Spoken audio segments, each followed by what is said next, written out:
Beyond the Mic with Sean Dillon. We're joined on the star line by an actor and theater star. You've seen him on Your Feet, Motown, Titanic, Grease, and Buddy. His latest role is Tommy DeVito in the national tour of Jersey Boys. We welcome Devon Goffman. Hey, nice to meet you. I'm glad to be here. Devon, my friend, let's go beyond the mic. You weren't even born when Frankie Valli and the Four Seasons were formed. Why does their music resonate with you? I grew up on this music, and it's strange because, like you said, it was a hand-me-down albums from my parents. They got me a Fisher-Price record player when I was about 3 years old, and handed me albums of Frankie Valli and the Four Seasons, the Beach Boys, Elvis, Buddy Holly, Johnny Cash, a lot of this era of music, and I grew up on it. I grew up listening to it, and by the time I was 4 or 5 years old, I knew every harmony on the Beach Boys albums, and I was kind of a fanatic of this era of music. And my parents loved it. They took me to see Frankie Valli and the Four Seasons when I was about 6 years old. I lived in Buffalo, New York, is where I grew up, and we went to see them, I remember, at Melody Fair. And it's funny, but a lot of my acting career has led me into this era of music and theater, and it's a beloved era, So that's my experience with this music. What makes the role of Tommy DeVito so fun for you? Now, Tommy is the real guy. Tommy DeVito is playing a real person, and Tommy was an unbelievable leader, and he's the kind of guy that he's a fun character. Tommy has a lot of layers to him. My favorite part about Tommy is he shoots from the heart. This guy is all heart. And I myself feel like a guy who shoots from the heart. I'm an honest guy who shoots from the heart. And that's Tommy. He may not have been honest all the time. He was a little bit of a manipulator to make things happen for the band. But he always had good intentions in his mind. He wasn't meaning to. I mean, I feel like his intentions were always to have the band and himself be successful in the music business. And he came from the streets in New Jersey. He's a very street smart guy, and he knew. He's an interesting character to play for sure. There's a lot of layers to him. He does have his flaws and things but who doesn't in life? The cool thing about Jersey Boys as a musical, a lot of Broadway musicals might candy coat people's lives, and in Jersey Boys they tell you the true story, and they let the interesting nuances of people's personalities and his life live for real on stage. So although I think that they succeeded, the writers Rick Ellis and Marshall Brickman, along with Des McAnuff and Sergio Trujillo, the original creative team, they really took the time to take in what really happened and the highs and lows of a band. It's a behind the music story. It's a real behind the music story of how these guys came up from the streets of Jersey and, knocking over jewelry marts and whatnot. And then they ended up being superstars in the Rock and Roll Hall of Fame. So how do you get there? There's lines in the show that, say, you sell 100 million records, see how you handle it, And so there's a lot of truth in these guys. They were, and I think it's what's relatable about Tommy DeVito and the rest of these characters. Tommy, he did what he did to get where he wanted to be. He's a good time to play every night. I would say I try to play him through a lot of joy because I think he was a joyful guy. And I never got to meet Tommy myself. I met his brother when I did the show in Vegas. But as we know, Tommy passed away this year of COVID or last year of COVID. And so it's a bit of standing on their shoulders every night, playing these guys that were these rock icons. I just try to do it justice. That's my gig. So what did his brother think of your performance? I wasn't playing Tommy that night, actually. I was playing a different part. So his brother came, I was playing it. I was an understudy at the time. So I wasn't playing Tommy the night that his brother came, but now I'm playing the role, which is great. And, Tommy's a lot of fun, man. As I said, he starts the story. The thing about Tommy is he's the first narrator of the story, and he gets to catch the audience before anybody else does, which is awesome for Tommy himself, because who doesn't like to, if four guys are going to tell a story of what happened, who doesn't like to be the first one to go, hey, before you talk to those guys, let's talk to me first, because I'm the guy you need to listen to. Listen to me first. And that's what Tommy kind of shows up at the beginning of the show. Is like, I know those guys are going to say stuff about me. They might tell you stories about me. Don't believe them. Listen to me. I'm the guy you want to talk to, is his actual line in this first monologue. Because this whole thing started with me, Tommy DeVito, Belleville, New Jersey, native son. That's how he starts the show. So you basically get this fun character of a charmer showing up at the top of the show and saying, this is going to be an interesting story. You're going to find out a lot of things about this band. People are going to do things to each other. There's going to be betrayals. It's almost Shakespearean in that way. And then he's going to say, listen, my side of the story, let me catch you first. Listen to me. Don't listen to those guys when they say those things. So that's the fun of Tommy DeVito. Devon, who inspired you growing up? Who inspired me growing up? I had a lot of inspiration. My mother was my number one. My mom, she's an amazing woman. She overcame a lot of adversity in her life. She was a math teacher, and she, my mom did some unbelievable things. As time progressed, she was called the math lady, and she used to sell. She used to go and teach using calculators in the classroom when everybody thought using a calculator in the classroom was cheating. And she would help people to use technology. And she actually won a presidential award from in DC, and it was a pretty amazing thing to have a mom that accomplished so much with so little. So that's kind of my inspiration. My sister as well is a doctor, and she saves lives. It's funny because I'm like, I'm an actor. I portray people on stage, but my sister is like out, was on the front lines during the pandemic, and she's a doctor in New York City. And so those are a couple of people, the two people that inspired me the most in my life. Well, let's talk about that. Your sister is chief of obstetrics at the Sloan Hospital for Women at New York Presbyterian. How did the pandemic change the way you saw your older sister? My sister has always been selfless with me, and she's always taken care of me as I was her little brother. I'm always been her little brother. So she's always been very caring and almost like another parent to me, and very nurturing. And she chose the field of being a doctor and being chief of obstetrics so she can help people in the world. She has a need to help. She loves to help people. So when the pandemic hit, my sister was like, they need me to help. Like, I need to help. And she put herself at risk and was willing to do pretty much anything for her family, for me, for everyone. And it did. It's amazing to see someone that you love when they're faced with like immediate adversity, not just basic adversities that things that we deal with on a daily basis. My sister was faced with and she discovered asymptomatic cases in pregnant women, and she's phenomenal. She did some amazing things during the pandemic to help people, and she helped me. She helped me the same way that I just watched her do it for like the entire country at the time. When I've seen her do that for me and for my family and for her family, and I'd heard stories of the things that she'd done as a doctor for 25 years. But now she's, was doing something that helped the whole country, which was pretty cool. How has theater changed your life? It gave me a safe place to be. Theater was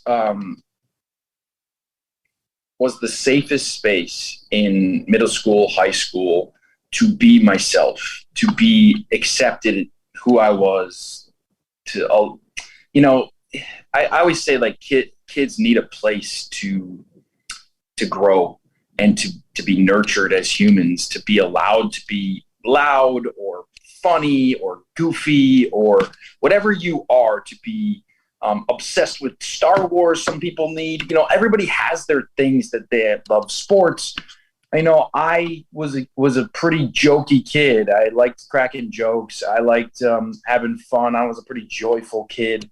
I liked playing games, and theater I don't know what to say. I was dramatic. Maybe I was a little dramatic as a kid too, but I was also emotional as a kid. So theater gave me this place that they were like, come here, you can be all those things and you're safe to be here. You don't have to pretend to be whatever is the norm. You don't have to be quiet, and you don't have to sit with your hands folded nicely in society and just accept everything as it is. You can just be you, and you can be fun and have friends and meet people and sing. We would sing and dance and act, and I would learn harmonies, and I learned to play guitar, and I learned to play the bass, and I learned to play the piano, and I learned all these things about music. And it was a space that and I grew as a human being to be good to people. I learned that friendship was really important in theater. I learned that being a good person is wonderful, and it's a wonderful default in your life. Like in theater, everybody works together to create this show, and if somebody's not being a nice or a good person, it's really hard to put on a show. So you learn to be nice to each other, to be kind to each other, to listen to acting is and music are two things that I say is listening is number one. And in acting, you are listening. It's not about performing. It's about listening to your scene partners, to the audience, to what's happening on stage. You pay attention. And I learned to listen doing theater. I learned to listen in music as well, because music isn't just about playing. It's about listening. So I don't know. All of these things gave me a safe place to grow up. Devon Goffman from Jersey Boys joins us beyond the mic, and it's time for the Rocky Nate. 8 random questions. Answer with the first thing that comes to your mind. There is no pressure. You got it. As a former pool boy, Devon, what's the one thing that most people with pools fail to do? Most people with pools fail to balance the chemicals correctly. Now, Josh Allen will win a Super Bowl in what year? What's the next Super Bowl? 2023. Let's go. Best game of softball you've ever played in, and what position did you play? I play left field, and I had a game where I hit 2 home runs, a double, and I had about 7 RBIs. What movie, the first time you saw it, you were totally unimpressed with, but it kind of grew on you and is one of your favorites now? Dirty Dancing. What? That Dirty Dancing. The first time I saw it, I was a little kid. I didn't understand what I was watching, but I thought it was cool. My mom loved it. And then as I watched it, as I got older, I was like, whoa, this movie is so great. I love it. What's your favorite theater you've ever performed in? Shays Buffalo in New York, in my hometown. How about that best NFL game you've ever seen in person? You're killing me, man. Well, that's why the Rocky Nate is here, to tear out those secrets. I got 2 answers for this question. Best game I've seen. Best game I ever was at was the Frank Reich comeback game. Houston, I think it was Houston against Buffalo. It was at the comeback game. I stayed. My friend and I, we didn't go home. We stayed for the end of the game, and they came back and won the game. It was the biggest comeback in NFL history. Second, I was at Super Bowl 25 as a little kid, but we lost, so it wasn't my favorite game. So that's why it's second. But I still went to my first Super Bowl, which was Bills-Giants when Norwood missed the field goal. That was a hard one. Do you have a favorite family tradition? We play canasta. We are hardcore canasta players, and we play our whole family, her family, my family, all of us now are canasta addicts. And we play as a family. We play in groups. It helped us through the pandemic. We found an online app that we could play when we were in separate rooms, even on our phones. But card games was something that were passed down from my grandfather, who passed away a long time ago. But my mom's father, Sid, used to teach me card games, and Tommy DeVito does card tricks in the show. So I kind of have a sense. Cards are, I think playing cards for real is a really nice when you're not playing for money, you're just playing cards to play cards and to be with each other, the family. Okay, that's ours. What's one thing that people don't know about you? That's a good question. What people don't know about me. What don't people know about me? Other than you and your wife are painting your house. Well, no, I'm painting the shed right now. I got paint all over my hands. No, something people don't know about me. A lot of people don't know that I like to do hot yoga. It's probably my favorite thing to do. Before the pandemic, before, we weren't breathing in rooms together for hours and hours. I'm trying to think of something more. There's got to be something more interesting about me. It's okay. I'll think about it while we move on. It's time for the back half with Devon Goffman, star of Jersey Boys, Beyond the Mic. Devon, you're going to Lubbock for the first time, and you once played Joe in Buddy.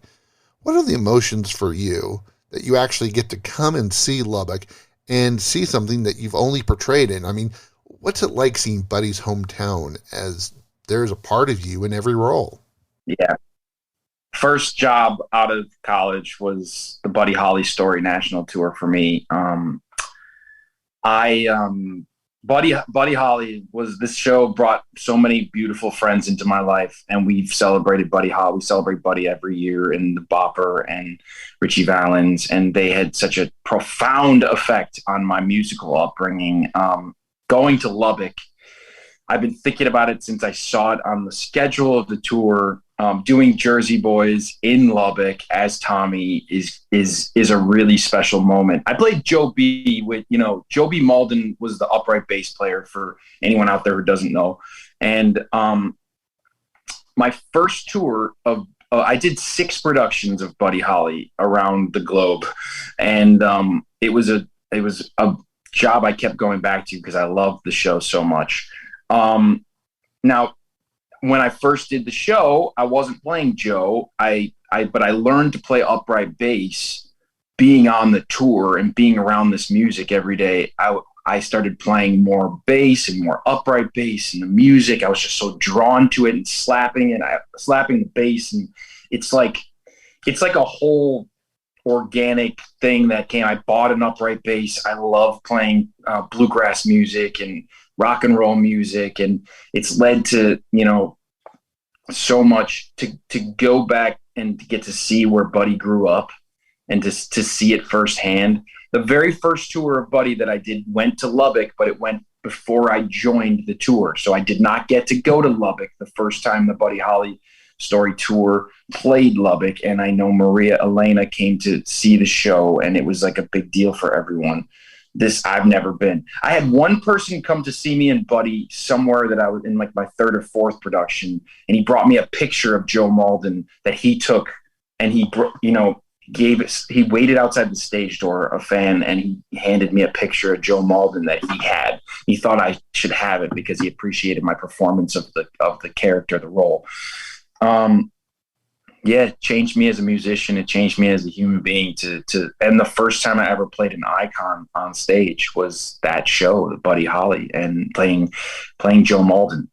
And 5 times. I mean, I did it in 5 theaters around the country, plus the national tour. So it's pretty important to go back to Lubbock. So I'm really excited to catch some history in Lubbock and see the Buddy Holly Theater, to play that theater. It's going to be really cool. And, I'm playing a musician on stage, and I play the guitar, and I care about the musical side of this show so much in Jersey Boys. And I hang out with the guys who, the instrumentalists, and we talk music and we jam together. We just had a jam 2 nights ago where we sat around, and what we learned, I Get Around by the Beach Boys, and we sat around and we're jamming in a hotel room 2 nights ago. We love this music, and we love, Buddy Holly. I mean, that's it right there. I mean, you wish that he had a full lifetime of his music. It's something that I go back and listen to the Beatles, and I listen to their whole, and the thing about Jersey Boys, there's a whole world of music that you get to see how their music changed and morphed with time in the 70s and in the 80s and how their music changed. And I would just kill to see Buddy Holly's music change through the years, because he did so much in 18 months with his, shortened life. And it's really special to me to celebrate him and to get a chance to come back to Lubbock. First time around on the national tour, you were a swing performer. How challenging and rewarding is it as a swing performer? I mean, you don't know where you might be called on to do that night. Yeah. So swinging is it's a skill in itself. There's a lot of compartmentalizing you have to do in your brain. And you have to learn a lot of different vocal parts, a lot of different physical dance parts. And I did 5 different tracks. So I was 5 different parts, and I didn't know who I was going to be what night. And so all of a sudden one night you're playing the lead role, you're playing Tommy, out of nowhere you go jump in the show and you have to carry the show. Partly for the first season, you basically carry the show. It taught me so much. It threw me into the wolves, you know what I mean? With feeling like you didn't have enough rehearsal and you weren't ready, but you could still do it. And you had to show up and go into your gut and just do it. So it makes those hard performances easier later in life. I mean, swinging, like when I have to do a big performance in front of, I had to jump in and sing with a group last minute, and I wasn't really prepared as much, and someone needed someone to jump in, and I'm able to do more with less, and I'm able to trust my gut and know that I know myself as a performer, and you can do this. I mean, that's part of our gig as a professional actor, is you just do it. You can't overthink. You have to just show up and trust your gut and have the confidence and to do it. And I always say that. Look, we talked about my sister. I'm like, she's, got somebody's life in her hand. I don't. I got to do a play. You know what I mean? We're going to do a play. It's going to be fun. If a line goes wrong, or a harmony is, if your voice cuts out at the wrong time, that's terrible, but it's not life or death. And the big thing is you have to have a short memory. You have to keep going. You got to think about what's important. And I think it's taught me so much about life, what's important in life. You can't be holding on to grudges and having your memories and your past, slowing you down. You got to keep going forward, and and that's what swinging did. I mean, in a show, you get thrown into Jersey Boys. You've seen the show probably. It's a fast moving machine. There's no time to mourn, saying the instead of an, or, like us as actors, we like to think about all of our little things. Oh, I could have done this little, or, oh man, I would have really liked to get that laugh at this moment. Or you can't think about that. You just got to show up, and you got to do your thing and look at each other. And the play is the most important thing. The serving the piece. And so as a swing, you jump in and you try to serve the piece in whatever job you're supposed to do. Devon, you proposed to your wife, Katie, using a flash mob in Chicago. Looking back, do you have any second thoughts? Or was that the perfect way of doing it, with the stars of Motown helping you sing My Girl? Yeah, I haven't had any regrets about that. I mean, it's different. Every girl is different. So when Katie, I had to really think about what she would want as her proposal. You know what I mean? Like, you can't just do a proposal for yourself. You're trying to propose to another person to give yourself. So my wife loves music.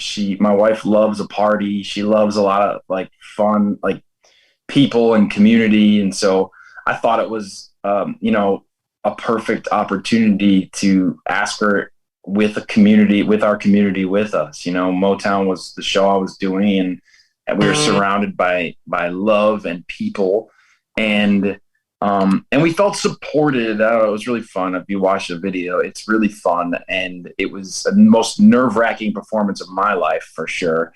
But she said yes, and I'm very fortunate that that I did the right thing. It was a good choice. You spent the pandemic helping pass on your knowledge to students because you couldn't share your talent with others. No theaters were going on. Everything was just kind of shut down and you were home. Why does helping future generations of actors help you? Oh, it helps me a ton. Somebody helped me when I was young and helped me find this career.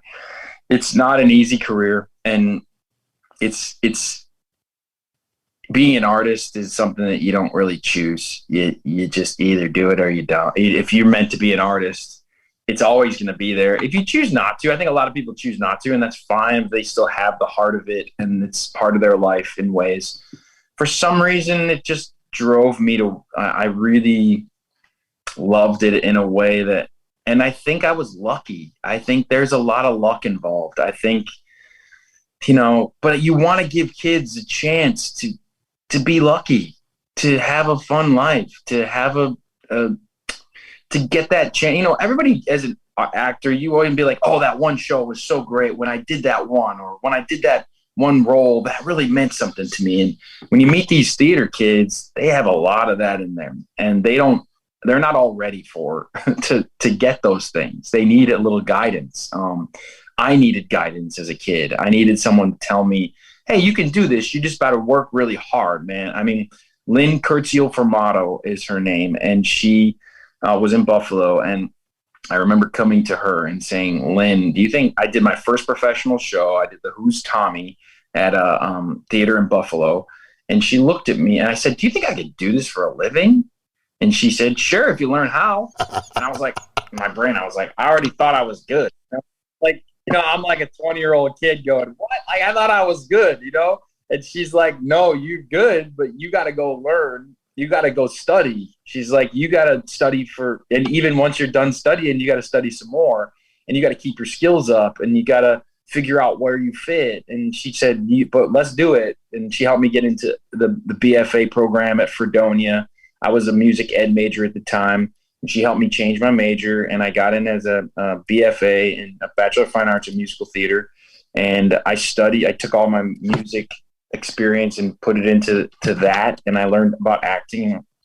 And then I went to New York and I started studying with Craig Carnelia, who was an amazing acting teacher, and Craig changed my life too. So you need mentors, you need people to teach you things. You can't just learn it on your own. I know kids have YouTube and TikTok, but you can't learn everything from there. You need a person that tells you you're good, but you need to work, and you need to have a work ethic. It has to be learned so that you know how to do the work to get the jobs and then to do the jobs. That's the whole thing. It's like it's harder work when you're not working as an actor. Once you're in Jersey Boys, you have to show up and do a good job in your one show every day and do your job. But then it's an in-between when you have to work really hard. So I try to help kids to get out of, their own way. That's my job, is to help them get out of their own way, and to know somebody believes in them who's done it and says, I was just like you, and I see the talent, I see the skills, and I say, you could do this. Yeah, you got to practice, see what happens. And you could always do something else. Like at some point in your life, you might not want to be an actor anymore, and that's okay. Or you might not want to be a singer anymore. You might want to do something else, and that's okay too. It's just like, if you want this now, go for it. Have fun. Even if it becomes a hobby or something you do on the side. I talk to any of my friends that have left the business as actors, and we're all kind of like, people are like, it was great while I had it. I loved it. So why not do it for now? And then, if you find something else you love as you get older, that's okay too. So, I don't know. That's why I help kids. I want to be what the people who did that for me, to help me to find, like, look how we talked about Buddy Holly and Jersey Boys and all this stuff. And you get to accomplish your dreams a little bit. Like, dreams are real things. You have dreams as a kid. I always wanted to be on TV. I always said, I'm going to be on TV. I really want to be on TV. I got my first TV gig a couple of years ago. I want to do some more of that. I'd like to do more things too. So I have more goals for myself that, start right now. So it's good. Devon Goffman from Jersey Boys joins us beyond the mic. Your wife is traveling with you as part of Jersey Boys. How hard is it on your marriage to be traveling? I mean, you get to spend free time with her, and you're both doing what you love, but it's not like a white picket fence, perfect house after the 9 to 5 day, Yeah. Hey, honey, I'm home. That's that's our life, though. That's what we get to be together now. We don't have to deal with FaceTime and deal with all the like travel, figuring out when we're going to travel home on the one day off. We have a Monday off or a Wednesday off, and you're trying to fly home to see each other. And it's solved a lot of that, having to figure out when we're going to spend time together. So there's a part of traveling and doing shows that really makes relationships complicated. And like you said, it's not the come home at 5 o'clock, but it keeps it our career. You can maintain a relationship even when you're on tours and shows, and people do it. And I think like we're really lucky to get to work together and travel together right now. It's a blessing, and it's cool to share. We shared the stage for the first time. She's a swing in the show, and she went on this week, and we got to share the stage together for the first time of our life. We've been, together for 8 or 9 years and never got to share,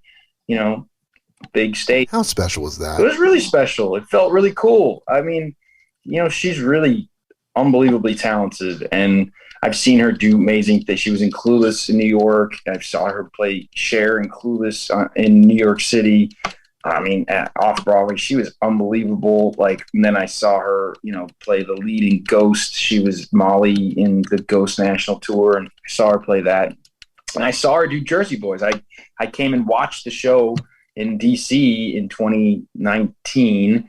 I went to see the show because I wasn't in it, and she was amazing. I saw her. I went back and saw her do all the different parts, and I was like, I didn't know that we would get a chance to do it together. And then this opportunity came up, and it's really cool. It's cool to get to do this. As an actor, I'll say this: you don't always get to do what we love. We have breaks. People have time off, and you don't get a show for 6 months or a year or a couple of years. And there's time that you're doing regional theater and you're jumping into little shows that happen for 6 weeks. How many times do you get to do a show like Jersey Boys, which you love? We love the show so much, and we both love it, and we're both in it together. It's a really cool thing. What's the best thing about your wife and the worst habit that you have that drives your wife crazy? Oh, come on. Oh, come on. That's that best thing about your wife? My wife is the most joyful person I've ever met in my life, and she has she's joy. She is pure joy. And what do I do? What do I do? I'm trying to think of something that I do that's I'm perfect. I'm just kidding. No, I'm just kidding. What's the one thing you have to do on tour? First thing that you do when you get into a new town? Do you rest? Do you see the town, or look for the best place to eat? What do I do when I get to a town? We usually unpack a little bit. I usually try to get myself ready for whatever the next show is in the hotel room, make some semblance of home in the hotel room, so it doesn't feel like just a hotel room. And then usually we find something to eat that is, substantial and fun, because you've been traveling, and you try to find something that and you figure out which people from the show you're going to hang out with to have a meal. And yeah, I don't know. I think my stuff is I like to find a place to go hiking. I always like to find, if I have some time, I like to find a place. I like to figure out where the theater is in relationship to the hotel, and figure out what, time the show is, and all of those things, the logistical things. And yeah, you try to figure out, I always look on the city sheet. They give us a sheet that tells us interesting things about the town. And I like to see what's there. What do I need to see? How long am I here? And what do I need to see while I'm here? Which rising star in theater are you saying, damn, he or she is going to be really great? That's a great question. My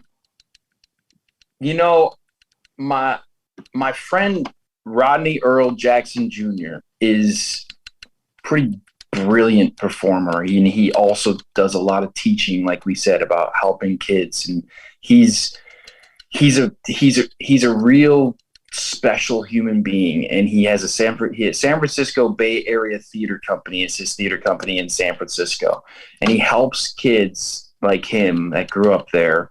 It's SFBATCO, San Francisco Bay Area Theater Company, and he not only is he a brilliant performer in his own right, but he's also doing the same thing for the next generation. And I don't think a lot of people know he's done some shows. He's done a lot of shows. He was in Book of Mormon. He was in Motown. He was in Ain't Too Proud for a bit. He's done a lot of stuff, and he was in the Christmas Carol that was recently the recent Christmas Carol musical. He's a real rising star, and I believe in him. And I think there's, I'll say this, John Hacker, the guy who plays Frankie Valli in my show, in the Jersey Boys we do, is a superstar. He is no doubt if anybody comes to see this show and you watch John Hacker, he's not just going to be Frankie Valli in his life. He's going to go on to do some unbelievable things. He's a rock star. He can do it all. He's a great actor. And I think everybody should come see the show just to see his performance. He was the understudy on Broadway for Frankie, and he was Joe Pesci, and now he's been playing Frankie for a long time. And every day when I watch him and listen to him, I'm like, this guy's going to be a superstar. I'm like, what's next for him? So there's a couple of names. Like I said, I watch out for my wife too. Katie Goffman. I mean, she's, I live with her, but we just made a recording of Shallow we put it up on, and we did a little just jam in our living room, no microphones, just like us singing in the living room. We threw on the iPhone, and we've been making some recordings. And like, sometimes when she sings, I'm just like, she's the real deal. And when I saw her in Clueless, off Broadway, like it was all 80s rock songs, it was 90s songs. Sorry. It was 90s rock songs. And she's got something special. That's why I'm happy to play guitar for her and let her wail away. But no, I'm very fortunate to work with some amazing people in my career. So you're gonna see some special things out of all those three. You talk about the future. When this tour is over, what is your dream role? I mean, that role where all your hard work since 1976 ends up fighting for. Yeah, there's a couple of different things that I think that I'm built for. I mean, there's a good chance of me playing someday Nathan Detroit in Guys and Dolls. I think Nathan is in my future. That's a Broadway role that I think would just make complete sense. I think I'm meant to be. I'm going to put this out there. A cop show on TV would be like what like Christopher Maloney does for Law and Order. You know what I mean? Like, I'm actually talking to Jeffrey Donovan from Law and Order coming up beyond the mic. There you go. And that's like, I think that would be, as I age and get older, a little, like, I'm in that wheelhouse of playing a New York. I get called in for, like you said, mob guys and all of these roles, but I think there's a good guy cop role in my future that when it all falls into place, maybe it's a new show on TV. You never know. Maybe it's an old one, like you said, but I think there's something out there that is going to but you never know. I mean, that's a fun question. And, if there was a Beach Boys musical, I would love to look into, like, Brian Wilson would be an interesting role to play. Because he's such an interesting human being. It's time for One Big Question with Devon Goffman from Jersey Boys Beyond the Mic. Devon, you once said, quote, "We are one community. It's about supporting each other. I can't say enough about how important it is to be good to each other," unquote. Why is supporting each other lost in this world as sometimes we all are? And how has others supporting you and you supporting others feed your soul? Well, it's like you get on an airplane and they tell you if the plane's going down, you got to put on your mask first before you help somebody else. So I think a lot of us around the globe and around the country are feeling stuff that we're not always putting the mask on ourselves first. We're not always taking care of our own health. And like we need each other. So you needed someone to tell you to put the mask on, right? And you needed someone to explain where it is. And you need somebody to, and if you're a little kid, you need someone to put it on for you. And you hope that your neighbor on the airplane is also looking at you like, hey man, you need a hand? Like how nice is it when I travel so much, but when I sit down on an airplane next to somebody who's kind and they're not frustrated or stressed about traveling, or that they're really kind and they're really just like trying to have a nice travel day and move on to the next wherever they're going. It's rare because I know people travel and they're stressed about, COVID and all the different traveling is stressful. But I think when we put aside our stresses and try to like just show up every day, I think we need that. I think everybody's got their, like we talked about Tommy, everybody's got their flaws, everybody's got their stuff. But let's like, when do the great things get created? When we're kind to each other, when we work in collaboration with each other. This Jersey Boys show is a collaboration. Amazing choreographer, Sergio Trujillo. I've worked with him on Your Feet as well, the Gloria Estefan musical. And Sergio is a genius, and he did the choreography for this. And then Des McAnuff, Who's Tommy on Broadway, and all these, Guys and Dolls, and all the amazing. Des brings so much and his Shakespearean knowledge, and he brings that to the show. And then Rick Ellis and Marshall Brickman. Marshall Brickman's like, wrote Annie Hall, and like Rick Ellis is like Tony-winning playwright, and they all come together with all of their genius, and they have to sit in a room and get along enough to write a show together and produce it together. And then the producers of the Dodgers, these wonderful people that have done other things, all have to come together. And then all of a sudden Jersey Boys shows up, this amazing show that's done very well. And it's giving me work and other people work. And every night I see 2,000 people on their feet, standing, applauding, smiling. I walk out of the stage door. My wife and I walked out of the stage door in Lincoln, Nebraska, just 2 days ago, and the woman standing on the corner, we were talking about where we were going to eat. We were going to go to Jimmy John's or something. She looks at me and she goes, "Thank you." She just stopped and she had tears in her eyes. She goes, "Thank you so much." And we were like, "No problem. No, thank you for coming." Like, we were like, "Thanks for coming." But there is so much that live theater and building a show like this creates, so many jobs and so much wonderful happiness and people lightening their mood when they're in a bad place. And, that's what this business is. That's what I say when I say one community. I had a guy who came to the show in Minneapolis who, his daughter wrote me after the show and said that, he just lost his wife or her mother, and he loved the show so much. And it just meant a lot to him that we were there and did the show. And I was like, oh my gosh, thank you for telling me. Can I send and I got a program, and I had all the guys sent it, and I mailed it to him. And she was so grateful. She's like, "You don't know what you've done for my dad. This meant so much to him that you guys like reached out." And I said, it's easy for me. It felt good to know that we were helping somebody. We're doing the show every day. We do the show 8 shows a week. To know that the audience is affected and that they're going through stuff and it makes them feel good. That's what theater is. So when I say one community and we're all taking care of each other, that's when the best things happen. I mean, it's not the best things don't happen when we're mean to each other or when we can't work together. When you can't work with each other, then shows don't get written and they get stuck on a shelf, something that could be really cool. So I feel like that's the key, is what this Jersey Boys was able to do and they got, the 4 guys during the story, they made it through, and they stuck together. And, Frankie bails out Tommy and helps him out in rough times.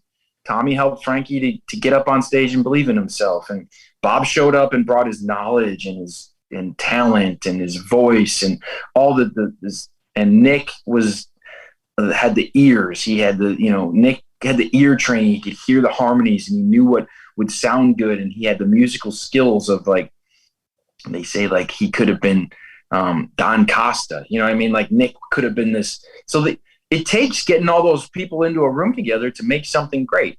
And I think that that's the same as, like you said, to have a good travel day, you need kind people around you, and to have a good, day on the subway, or just a day buying a house or whatever you're doing. It's nice when the people are kind and not mean. Devon Goffman loves playing softball, bluegrass, and he believes acting is listening. See Devon in the national tour of Jersey Boys when it hits your town. Devon, thanks for taking the time to talk with us today. Hey, thanks, Sean. This is really a very cool interview that I wasn't expecting. And that, my friends, is Beyond the Mic.